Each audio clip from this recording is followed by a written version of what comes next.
Hello everyone, today we will discuss question number 3 of exercise 3.2 of class 10 chapter 3 pair of linear equations in two variables।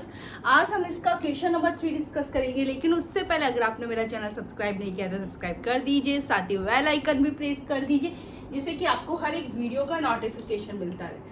So question number 3 is form the pair of linear equation for the following problems. जो भी हमें problems यहाँ given है, सबसे पहले हमें pair of linear equations यहाँ form करनी है and find that solution bye substitution method. यहाँ पर फिर हमें उसका सॉल्यूशन फाइंड करना है और सब्स्टिट्यूशन मेथड यूज करके हमें सॉल्यूशन फाइंड करना है। It mean substitution method use करके हमें एक्स एंड वाई की वैल्यू फाइंड करनी है। तो देखो, सबसे पहले इसका फर्स्ट पार्ट है the difference between two numbers is 26 and one number is 3 times the other, find them. It means ये क्वेश्चन है कि जो दो नंबर्स है उनका डिफरेंस क्या है, 26 है, और जो वन नंबर है वो दूसरे नंबर का 3 टाइम्स है और हमें उन्हें फाइंड करना है। तो देखो, let the first number be x. जो मैंने लार्जर वाला नंबर माना वो क्या है, एक्स है, और सेकेंड नंबर बी वाई, और सेकेंड नंबर है जो क्या है, वाई है। अब आते हैं हम हमारे इस क्वेश्चन पे। इस क्वेश्चन के अकॉर्डिंग जो है हम पेयर ऑफ लीनियर इक्वेशंस क्या करेंगे, फॉर्म करेंगे। देखो, the difference between two numbers is 26। इसका मतलब क्या हो गया,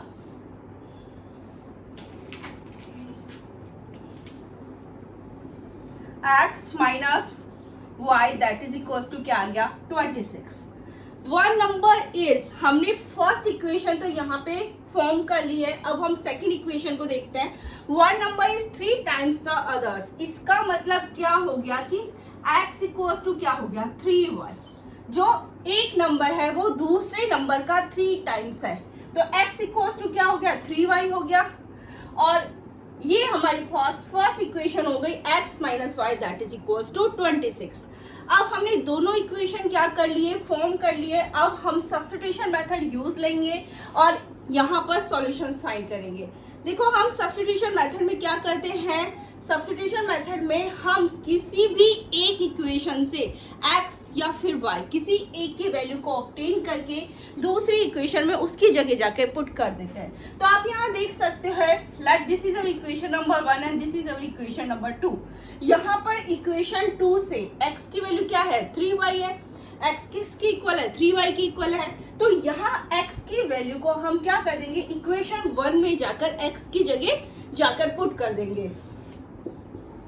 put value of x in equation 1। Equation 1 में x की जगह हमने क्या रखेंगे, 3y माइनस का y that is equal to क्या है, 26। तो 3y माइनस y क्या हो गया, 2y that is equal to 26। So y equal to क्या आ गया, 26 अपॉन 2, y इक्वल टू क्या आ गया, 13। अब हमने y तो फाइंड कर लिया है, अब हम क्या फाइंड करेंगे, x फाइंड करेंगे। तो x फाइंड करने के लिए y की वैल्यू हम इक्वेशन 2 में रख लेते हैं, ठीक है। सो x इक्वल्स टू क्या है, 3y है।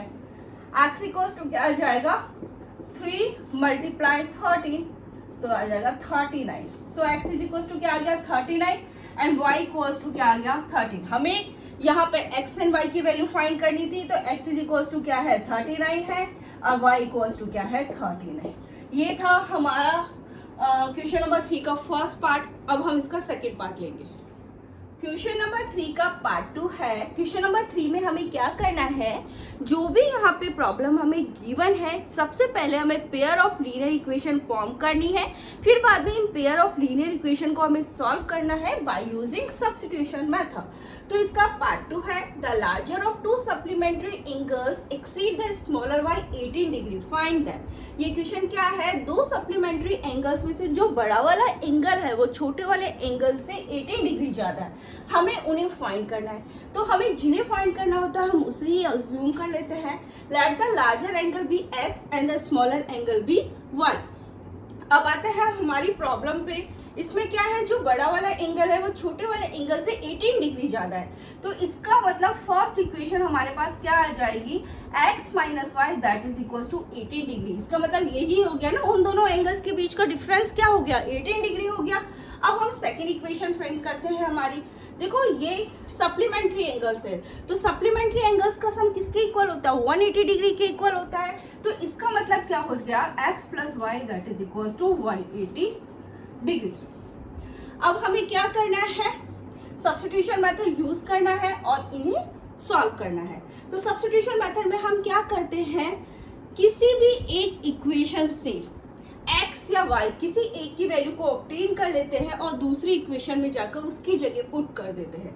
यहाँ से मैं x की वैल्यू ऑब्टेन कर लेती हूँ, let this is our equation number 1 and this is our equation number 2।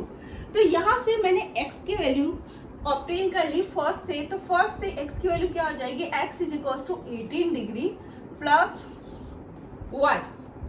अब मैं क्या करूंगी, इस x की वैल्यू को दूसरी इक्वेशन में उसकी जगह जाकर पुट कर दूंगी। Put the value of x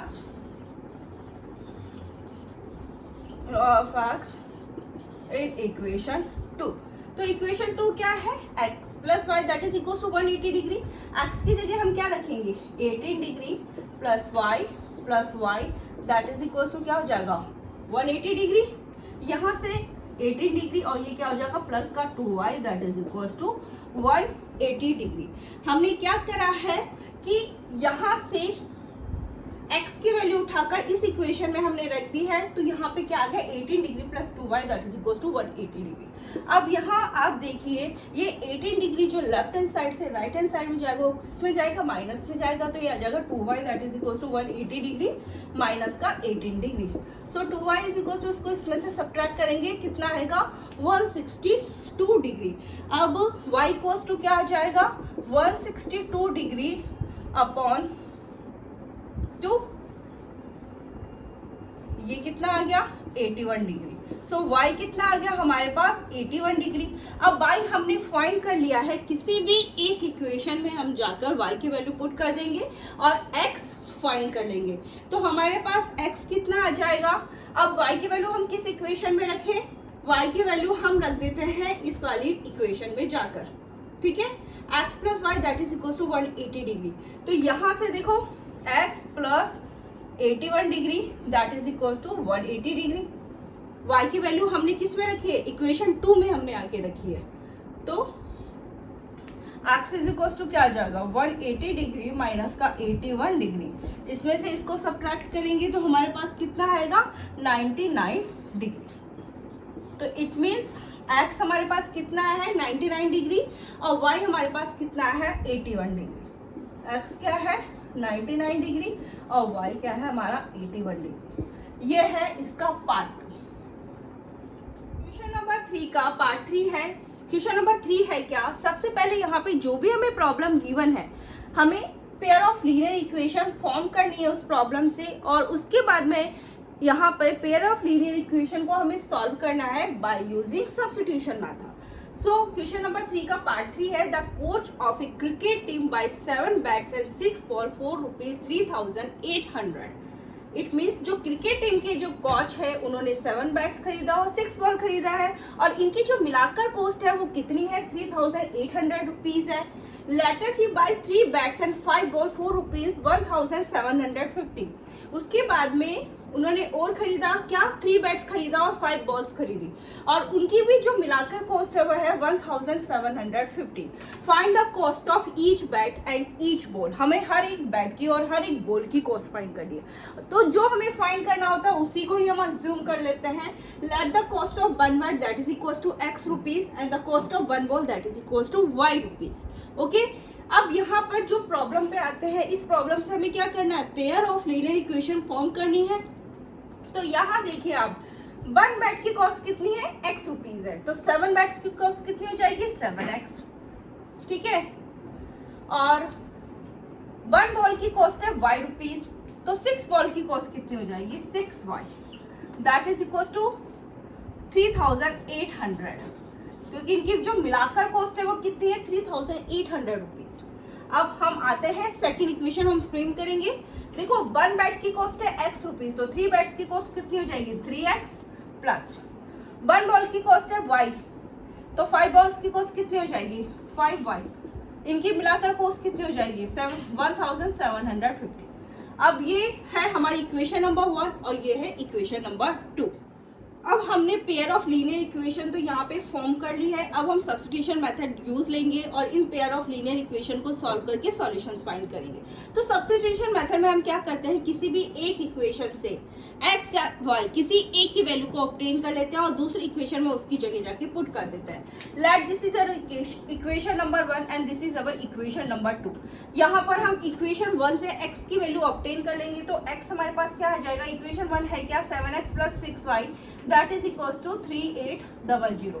यहाँ से देखो 7x इज इक्वल्स टू क्या आ जाएगा 3800 माइनस का 6y। ये इस साइड से इस साइड में आएगा तो माइनस में आएगा। सो x इज इक्वल्स टू क्या आ जाएगा 3800 माइनस का 6y अपॉन में हमारे कितना आ जाएगा 7। अब हमने x की वैल्यू ऑब्टेन कर ली है, इस इक्वेशन में जाकर हम x की वैल्यू को रख देंगे। Put the value of x, the value of x in equation 2। Equation 2 क्या है 3x की जगह हम क्या रखेंगे 3800 माइनस का 6y अपॉन 7 प्लस का 5y that is equal to कितना हो जाएगा 1750। सो इसको इससे मल्टीप्लाई करेंगे तो हमारे पास क्या आएगा 11400। इसको इससे मल्टीप्लाई करेंगे तो कितना आएगा 18y अपॉन में क्या है 7, ये कहा है 5y that is equal to 1750। अब हम क्या लेंगे एलसीएम लेंगे तो एलसीएम कितना आएगा 7, यहाँ से आएगा 11400 माइनस 18y प्लस क्या 35y that is equal to 1750। अब ये जो 7 है वो इस साइड से कहाँ चले जाएगा, इस साइड में जाएगा तो वो मल्टीप्लाई में जाएगा तो ये हो जाएगा 11400। पहले हम इसको कर लेते हैं तो ये कितना आ जाएगा 17y that is equal to 1750 multiply 7।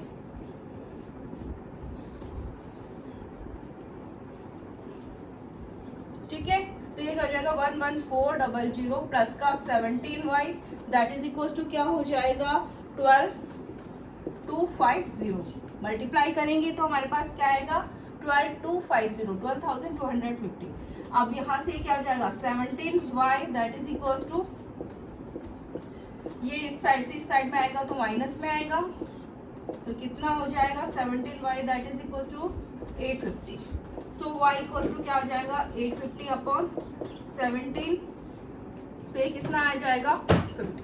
अब y की वैल्यू हमने फाइंड कर ली है, किसी भी एक इक्वेशन में जाकर हम y की वैल्यू रख लेंगे और x की वैल्यू फाइंड कर लेंगे। तो देखो y हमारे पास इक्वेशन है क्या 7x + 6y 3800 ये हमारी इक्वेशन नंबर 1 थी। तो हम यहाँ पर हम आकर y की वैल्यू रख लेंगे और x की वैल्यू फाइंड कर लेंगे। 6 यहाँ पे आएगा 50 that is equal to 3800। 7x से कितना हो जाएगा 300 3800। 7x इज इक्वल टू हो जाएगा 3800 माइनस का 300, ये इस साइड से इसमें साइड आएगा तो माइनस में आएगा। 7x is equal to 3500। So x is equal to क्या आ जाएगा 3500 अपॉन 7, ये आ जाएगा 500। x तो हमारे पास कितना आ गया 500 और y कितना आ गया हमारे पास 50। सो देखो कॉस्ट ऑफ 1 बैट हमारे पास कितना आ जाएगा 500 rupees. The cost of 1 bat equals to क्या है 500 रुपीज और the cost of 1 ball that is equals to कितना आ जाएगा 50 रुपीज। ये था क्वेश्चन नंबर 3 का part 3। Question number 4 is the taxi charges in a city consist of a fixed charge together with the charge distance covered। इसका मतलब है एक सिटी में जो टैक्सी का चार्जेस है उसमें 2 टाइप्स की चार्जेस वो कंसिस्ट करती है। एक वो फिक्स चार्ज होता है और इसके साथ साथ वो पर किलोमीटर के हिसाब से भी चार्ज लेती है, यानी इट मीन्स आपने जितने डिस्टेंस कवर्ड किए हैं उस हिसाब से भी उसमें चार्जेस लगते हैं। For a distance of 10 kilometre the charge paid is ₹105। 10 kilometre की डिस्टेंस के लिए कितना चार्ज पे करना होता है 105 रुपीज, और for a journey of 15 kilometre the charge paid is rupees 155, और 15 किलोमीटर की जर्नी के लिए कितना चार्ज पे करना होता है 155 rupees. What are the fix charge and the charge per kilometre, हमें क्या फाइंड करना है, हमें फिक्स चार्ज फाइंड करना है और पर किलोमीटर का चार्ज हमें फाइंड करना है। And how much does a person have to pay for a travelling a distance of 25 kilometre, और 25 किलोमीटर डिस्टेंस की ट्रेवलिंग करने के लिए एक पर्सन को कितना चार्ज पे करना होगा वो भी हमें क्या करना है, फाइंड करना है। देखो यहाँ पर हम क्या करेंगे, देखो फर्स्ट इसमें दो क्वेश्चन है। First, what are the fix charge and the charge per kilometre, हमें यहाँ पे फिक्स चार्ज फाइंड करना है और चार्ज पर किलोमीटर फाइंड करना है। तो हमें जो फाइंड करना होता है हम उसको क्या कर लेते हैं, अज्यूम कर लेते हैं। तो let the fix charge be ₹x। Fix charge क्या है, x है, और चार्ज पर किलोमीटर क्या है, y है। ठीक है, अब हम आते हैं, अब हमें क्या करना है, पेयर ऑफ लीनियर इक्वेशन हमें क्या करनी है, फ्रेम करनी है यहाँ पर। तो देखो अब यहाँ पर जो हमारी प्रॉब्लम है उसके अकॉर्डिंग हम पेयर ऑफ लीनियर इक्वेशन क्या करते हैं, फ्रेम करते हैं। तो प्रॉब्लम क्या है, यहाँ देखो 10 किलोमीटर का जो चार्जेस है वो कितना पे करना होता है, 10 किलोमीटर का चार्जेस क्या है 105 रुपीज है। तो यहाँ पर देखो टैक्सी के फिक्स चार्ज लगते हैं और इसके साथ साथ वो जितनी डिस्टेंस कवर करते हैं उस हिसाब से भी चार्ज लेती है। तो वो चार्जेस होते हैं पर किलोमीटर के हिसाब से चार्जेस होते हैं। देखो यहाँ पर जो पर किलोमीटर इसके हिसाब से जो चार्ज है वो क्या है, हमारा y है। ठीक है, फिक्स चार्ज हमने लिख लिया है, पर किलोमीटर के हिसाब से क्या है, y है। वो कितनी डिस्टेंस कवर कर रही है, 10 किलोमीटर की डिस्टेंस कवर कर रही है। तो इट मीन्स क्या हो जाएगा, ये 10 किलोमीटर की डिस्टेंस के लिए जो चार्ज कितना हो जाएगा, 10 हो जाएगा। उसमें फिक्स चार्ज के साथ में हम ऐड कर देंगे तो हमें कितना उसको चार्ज के पे करना होता है 105। ये है हमारी फर्स्ट इक्वेशन। अब हम आते हैं इसकी दूसरी इक्वेशन हमें फॉर्म करनी है। तो यहाँ पर देखो 15 किलोमीटर की जर्नी के लिए उसको कितना पे करना होता है 155 रुपीज। तो देखो एक तो हमारे फिक्स चार्ज लगेगा, इसके साथ में चार्जेस पर किलोमीटर के हिसाब से लगेंगे। देखो 1 किलोमीटर का चार्ज क्या है, y है। तो 15 किलोमीटर का चार्ज कितना हो जाएगा 15y, that is equal to कितना हो जाएगा 155, क्योंकि मिला के जो चार्जेस है वो किसके इक्वल है 155 रुपीज के इक्वल है। अब हमने यहाँ पे पेयर ऑफ लीनियर इक्वेशन तो क्या कर लिए, फ्रेम कर लिए।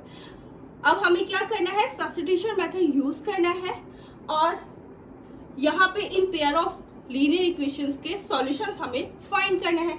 Let this is our equation number 1 and this is our equation number 2। Substitution method में हम क्या करते हैं, किसी भी एक इक्वेशन से x या y किसी एक की वैल्यू को ऑब्टेन करके दूसरी इक्वेशन में उसकी जगह जाके पुट कर देते हैं। तो यहाँ इक्वेशन 1 से मैं x की वैल्यू ऑब्टेन कर लेती हूँ। यहाँ x इक्वल्स टू, चलो यहाँ लिख लेते हैं, x इज इक्वल्स टू क्या आ जाएगा 105 माइनस का 10y। ठीक है, अब मैंने x की वैल्यू फर्स्ट इक्वेशन से ऑब्टेन कर लिए, दूसरी इक्वेशन में x की जगह जाके उसको मैं पुट कर दूंगी। तो put the value of x, the value of x in equation 2। So equation 2 हमारे पास क्या है, x प्लस 15y। तो x की जगह मैं यहाँ पे क्या रखूंगी 105 माइनस का 10y, ये क्या है प्लस का 15y, that is equal to 155। ये इस साइड से इस साइड में आएगा तो किस में आएगा, माइनस में आएगा। तो यहाँ पर ये कितना हो गया हमारे पास, प्लस का 5y आ जाएगा, 155 में यहाँ पे क्या आ जाएगा माइनस का 105, 5y that is equal to कितना आ जाएगा 50 आ जाएगा, और y इक्वल टू क्या आ जाएगा 50/5 दैट इज इक्वल टू 10। ठीक है, तो y हमारे क्या है, चार्ज पर किलोमीटर है, तो y तो हमारे पास आ गया 10। अब हमें क्या फाइंड करना है, x फाइंड करना है। तो x हम किस तरह से फाइंड करेंगे, किसी भी एक इक्वेशन में y की वैल्यू रख के x फाइंड कर लेंगे। तो यहाँ पे मैं फर्स्ट इक्वेशन में y की जगह 10 रख लेती हूँ, तो हो जाएगा x plus 10 that is equal to 105। So x plus ये हो जाएगा 100 that is equal to 105, x is equal to 105 minus का 100, so x is equal to क्या आ जाएगा 5। ठीक है, इट मीन्स हमारे फिक्स चार्जेस तो कितने आ गए हैं ₹5 और चार्ज पर किलोमीटर हमारे पास कितना आ गया है ₹10। हम यहाँ लिख देते हैं फिक्स चार्जेस।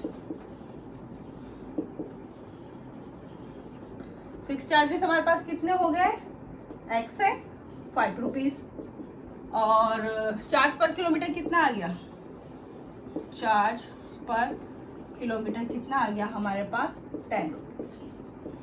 ठीक है, अब हमने ये तो फाइंड कर लिया कि हमें यहाँ पे फिक्स चार्जेस फाइंड करना था और चार्ज पर किलोमीटर का चार्जेस फाइंड करना था। ठीक है, अब हमारे पास आगे एक और क्वेश्चन है, how much does a person have to pay for travelling a distance of 25 kilometre. It means एक पर्सन ने 25 किलोमीटर की डिस्टेंस है वो ट्रेवल किए है तो उसको कितना पे करना होगा। अब हम वो भी फाइंड कर लेते हैं।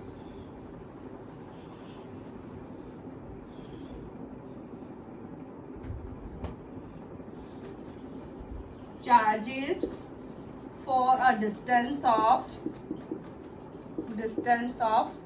25 किलोमीटर। तो 25 किलोमीटर का चार्जेस क्या हो जाएगा, x प्लस 25y। ठीक है, फिक्स चार्जेस तो हमारे लगेगा। ठीक है, पर किलोमीटर के हिसाब से भी चार्जेस लगता है। तो 25 किलोमीटर किसने डिस्टेंस ट्रेवल की है तो ये कितना आ जाएगा 25 बाय, दोनों को ऐड कर देंगे यहाँ पे। तो x हमारे पास कितना है यहाँ पे 5 और 25, y कितना है हमारे पास 10। तो यह आ जाएगा 5 प्लस 250 और ये कितना आ जाएगा ₹255। तो यहाँ पर हमें ये फाइंड करना था कि फिक्स चार्जेस क्या है। तो फिक्स चार्जेस है ₹5, चार्जेस पर किलोमीटर कितना है ₹10 और 25 किलोमीटर की डिस्टेंस एक पर्सन ने ट्रेवल की है तो उसको कितना चार्जेस पे करने होगा ₹255। Fifth one is question number 3 में हमें करना क्या है, जो भी यहाँ पे हमें प्रॉब्लम गिवन है सबसे पहले हमें pair of linear equation form करनी है। उसके बाद में हमें सब्स्टिट्यूशन मेथड यूज करके उन पेयर ऑफ लीनियर इक्वेशंस का सॉल्यूशन फाइंड करना है। तो इसका जो फिफ्थ पार्ट है, fraction becomes 9/11 if 2 is added to both numerator and the denominator. अगर फ्रैक्शन के न्यूमरेटर और डिनोमिनेटर दोनों में अगर हम 2 ऐड करें तो ये किसके इक्वल हो जाता है 9/11 के। ठीक है, if 3 is added to both the numerator and the denominator it becomes 5/6। और अगर इसके न्यूमरेटर और डिनोमिनेटर में हम क्या ऐड करें 3 ऐड करें तो ये किसके इक्वल हो जाता है 5/6 के। हमें क्या फाइंड करना है, फ्रैक्शन फाइंड करना है। तो हम क्या करेंगे, हम सपोज करेंगे कि न्यूमरेटर हमारा क्या है x है और डिनोमिनेटर क्या है y है। तो हमारा फ्रैक्शन क्या हो गया x/y। ठीक है, अब हम क्या करेंगे, इसके न्यूमरेटर में 2 ऐड करेंगे और डिनोमिनेटर में भी 2 ऐड करेंगे। किसके इक्वल हो जाता है 9/11 के। अब थोड़ा सा हम इसको सिंप्लीफाई कर लेते हैं। ठीक है, यहाँ पे 11 का मल्टीप्लाई किससे हो जाएगा x प्लस 2 से और 9 का मल्टीप्लाई किससे हो जाएगा y प्लस 2 से। ये आ जाएगा 11x प्लस का 22, ये आ जाएगा 9y प्लस का 18। तो हो जाएगा 11x, ये इस साइड से इस साइड में आएगा माइनस में आएगा, माइनस का 9y और ये इस साइड से उस साइड में जाएगा, वो भी किस में जाएगा माइनस में जाएगा। ठीक है, तो ये हो जाएगा 11x माइनस का 9y that is equal to कितना आ जाएगा माइनस का 4। अब ये है हमारी फर्स्ट इक्वेशन। ठीक है, हमने यहाँ पे इसको सिंप्लीफाई कर लिया। तो सिंप्लीफाई करने पे क्या आया 11x minus 9y that is equal to -4। ये है हमारी फर्स्ट इक्वेशन। अब हम दूसरी इक्वेशन भी फॉर्म करते हैं। अब ये क्या बोल रहा है कि जब न्यूमरेटर और डिनोमिनेटर दोनों के अंदर हम क्या ऐड करें 3 ऐड कर दें तो ये क्या हो जाता है 5/6। ये किसके इक्वल हो जाता है 5/6 के। अब यहाँ पर वही 6 का मल्टीप्लाई किससे हो जाएगा x प्लस 3 से और y किससे मल्टीप्लाई हो जाएगा, सॉरी 5 किससे मल्टीप्लाई हो जाएगा y प्लस 3 से। ये हो जाएगा 6x प्लस का 18, ये हो जाएगा 5y प्लस का 15। ओके, 6 को x के मल्टीप्लाई करा 6x आ जाएगा, 6 को 3 से मल्टीप्लाई करा 18 आ जाएगा, 5 को y से करा 5y आ जाएगा और इसी तरह 5 को 3 से मल्टीप्लाई किया 15 आ जाएगा। ठीक है, अब ये क्या हो गया 6x, यहाँ से इस साइड में आएगा वो माइनस में आएगा और यहाँ पर ये 15, ये इस साइड से इस साइड आएगा वो माइनस में आएगा। तो ये आ जाएगा 6x माइनस का 5y माइनस का 3। अब ये हो गई हमारे पास सेकंड इक्वेशन। अब हमने इक्वेशन 1 और इक्वेशन 2 दोनों तो हमने फॉर्म कर लिए। अब हमें क्या करना है, in pair of linear equations को सॉल्व करना है बाय यूजिंग सब्स्टिट्यूशन मेथड। तो देखो यहाँ से सब्स्टिट्यूशन मेथड में हम क्या करते हैं, किसी भी एक इक्वेशन से x या y किसी एक की वैल्यू को ऑब्टेन करके दूसरी इक्वेशन में उसकी जगह जाके पुट कर देते हैं। तो यहाँ मैं x की वैल्यू को फाइंड कर लेती हूँ। ये हो जाएगा that is equal to minus का 4 प्लस का 9y। So x is equal to क्या हो जाएगा, माइनस का 4 प्लस का 9y अपॉन 11। अब x हमने फाइंड कर लिया। इस वाली इक्वेशन में आकर इक्वेशन 2 में हम x की जगह जाके वो वैल्यू पुट कर देंगे। Put the value of x, value of x in equation 2। So equation 2 क्या है, 6x minus 5y that is equal to minus का 3। यहाँ पर x की जगह हमें क्या रखना है, माइनस का 4 प्लस का 9y अपॉन 11। यह आ जाएगा माइनस का 5y that is equal to क्या है, माइनस का 3। इसको इससे मल्टीप्लाई करा कितना आएगा, माइनस का 24 प्लस इसको इससे मल्टीप्लाई करा। चलो अब यहाँ से डिनोमिनेटर सेपरेट कर देती हूँ। यह आ जाएगा 54y अपॉन 11 माइनस का 5y अपॉन माइनस का 3। यहाँ पे हम एलसीएम लेंगे तो एलसीएम क्या आएगा, 11 एलसीएम आएगा। तो यहाँ से आ जाएगा माइनस का 24 प्लस का 54y और ये कितना आ जाएगा, यहाँ कुछ नहीं है तो आई कैन राइट योर 1। तो यहाँ पे क्या आ जाएगा 55y that is equal to minus का 3।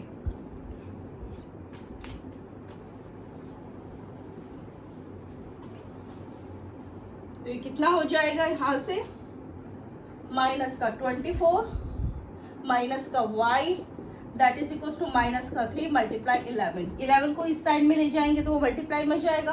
तो हो जाएगा माइनस का 24 माइनस का y हो जाएगा माइनस का 33। सो माइनस का y that is equal to minus का 33 प्लस का 24। तो हमारे पास y कितना आ जाएगा, यहाँ पर यहाँ 33 में से हमें क्या सब्ट्रैक्ट करना है, 24 सब्ट्रैक्ट करना है।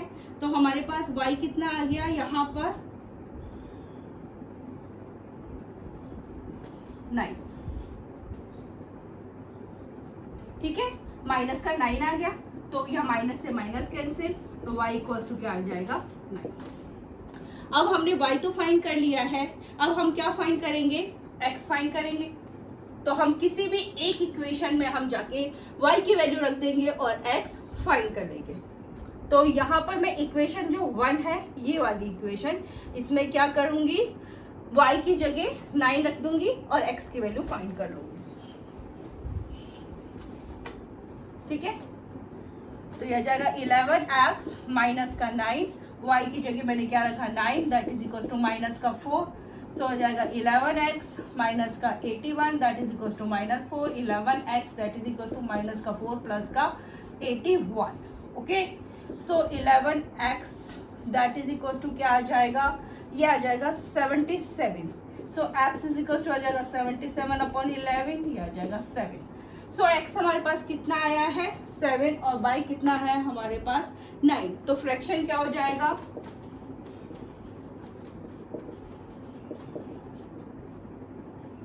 Is x upon y it means 7 upon 9। ठीक है, हमने फाइंड कर लिया। न्यूमरेटर हमारा क्या है 7 है, डिनोमिनेटर हमारा क्या है 9 है, तो fraction is 7 upon 9। 6th one is 5 years hence the age of Jacob will be 3 times that of his son। इसका मतलब क्या है, 5 साल बाद में जेकब की जो एज है वो उसके सन की एज की 3 टाइम्स हो जाएगी। ठीक है, और क्या है आगे, 5 years ago Jacob's age was 7 times that of his son। 5 साल पहले जेकब की एज उसके सन की एज की 7 टाइम्स थी। व्हाट आर देयर एज, हमें उनकी एज फाइंड करनी है और जो हमें फाइंड करना होता है उसी को ही हम अज्यूम कर लेते हैं। Let the present age of Jacob be x. जैकब की प्रेजेंट एज क्या है एक्स है और उसके सन की जो प्रेजेंट एज है वो क्या है वाई है। अब देखो हम यहाँ पर pair of linear equation form करेंगे तो हम हमारी प्रॉब्लम पे आते हैं। इसलिए बोला 5 साल बाद में जेकब की एज उसके सन की एज की 3 टाइम्स हो जाएगी। तो यहाँ पे मैंने यहाँ 2 कॉलम बनाया है, यहाँ 5 साल बाद का और ये 5 years अगो का, ठीक है। तो यहाँ पे देखो प्रेजेंट एज यदि x है तो जेकब की एज 5 साल बाद में क्या हो जाएगी x + 5 और उसकी सन की एज हो जाएगी y + 5, ठीक है। अब हम आते हैं हमारी प्रॉब्लम पे। तो 5 साल बाद में जेकब की एज उसके सन की एज की 3 टाइम्स हो जाएगी। तो मैंने यहाँ पे लिखी जेकब की एज और यहाँ पे लिखी उसके सन की एज। 5 साल बाद में जेकब की एज उसके सन की एज की 3 टाइम्स हो जाएगी। अगर उसके सन की एज को 3 टाइम्स कर दूं तो ये क्या है, जेकब की एज के इक्वल हो जाएगा। अब थोड़ा सा हम इसको सिंप्लीफाई कर लेते हैं। तो x + 5 that is equal to क्या आ जाएगा 3y + 15 और यहाँ से ये क्या आ जाएगा x माइनस का 3y that is equal to क्या आ जाएगा 15 - 5। सो x माइनस का 3y that is equal to क्या आ जाएगा 10। ये है हमारी फर्स्ट इक्वेशन, ठीक है। अब हम क्या करते हैं, 5 साल पहले की बात करते हैं। तो 5 साल पहले जेकब की एज क्या हो जाएगी x - 5 और उसी तरह उसके सन की एज भी क्या हो जाएगी y - 5, क्योंकि प्रेजेंट एज इनकी क्या क्या है x एंड y है, ठीक है। अब हम आते हैं कि 5 साल पहले जेकब की एज उसके सन की एज की 7 टाइम्स थी। इसका मतलब क्या हो जाएगा, पहले तो मैंने यहाँ पे जेकब की एज लिख दी, फिर उसका लिख दिया सन की एज। अगर मैं सन की एज को कितना टाइम 7 टाइम कर दूं तो क्या ये जेकब की एज के इक्वल हो जाएगा, हाँ ये हो जाएगा। तो ये हो जाएगा x - 5 that is equal to 7y minus का 35। यहाँ से हो जाएगा x - 7y that is equal to क्या हो जाएगा माइनस का 35 प्लस का 5। तो x माइनस का 7y that is equal to minus का 30। ये है हमारी दूसरी इक्वेशन, ठीक है। मैं यहाँ पर लिख लेती हूँ मेरी first equation and second equation. First equation मेरी आई है x माइनस का 3y that is equal to 10 और सेकेंड इक्वेशन है x माइनस का 7y that is equal to minus का 30। अब हम क्या करेंगे, हम सब्स्टिट्यूशन मेथड यूज करेंगे और पेयर ऑफ लीनियर इक्वेशन के सॉल्यूशंस फाइंड कर देंगे। सब्स्टिट्यूशन मेथड में हम क्या करते हैं, किसी भी एक इक्वेशन से किसी एक के x या y किसी एक की वैल्यू ऑब्टेन कर लेते हैं और दूसरी इक्वेशन में उसकी जगह जाके पुट कर देते हैं। तो मैं फर्स्ट इक्वेशन पर ही आती हूँ, यहाँ से x। तो for let this is our equation number 1 and this is our equation number 2। हमने इक्वेशन 1 एंड 2 हमने पहले ही लिख ली थी, ठीक है। सो यहाँ से x इज इक्वल टू क्या हो जाएगा 10 + 3y। अब हमने फर्स्ट इक्वेशन से x की वैल्यू ऑब्टेन कर ली है, x की जगह में जाके क्या पुट कर दूंगी 10 + 3y पुट कर दूंगी दूसरी इक्वेशन में, माइनस का 7y that is equal to क्या हो जाएगा माइनस का 30। यहाँ हो जाएगा ये 3y माइनस का 7y that is equal to minus का 30 माइनस का 10। ये कितना आ जाएगा माइनस का 4y that is equal to minus का 40। माइनस से minus cancel, y equal to हो जाएगा 40/4। तो y क्या आ गया 10। तो y तो हमने फाइंड कर लिया, अब हमें क्या फाइंड करना है x फाइंड करना है।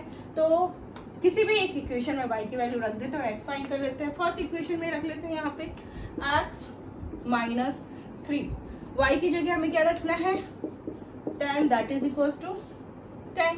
तो हो जाएगा x - 30 that is equal to 10, x is equal to 10 + 30। So x is equal to क्या आ जाएगा 40। हमने x भी फाइंड कर लिया, y भी फाइंड कर लिया, हमें यही फाइंड करना था। तो प्रेजेंट एज ऑफ जैकब कितनी हो जाएगी 40 और present age of his son कितनी हो जाएगी 10। तो क्या हो जाएगी प्रेजेंट एज ऑफ जैकब कितनी हो जाएगी 40 इयर्स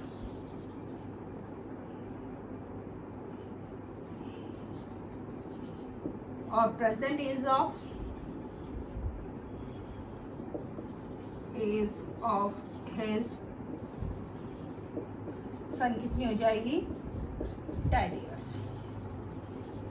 हमें यही फाइंड करना था, फाइंड कर दिया।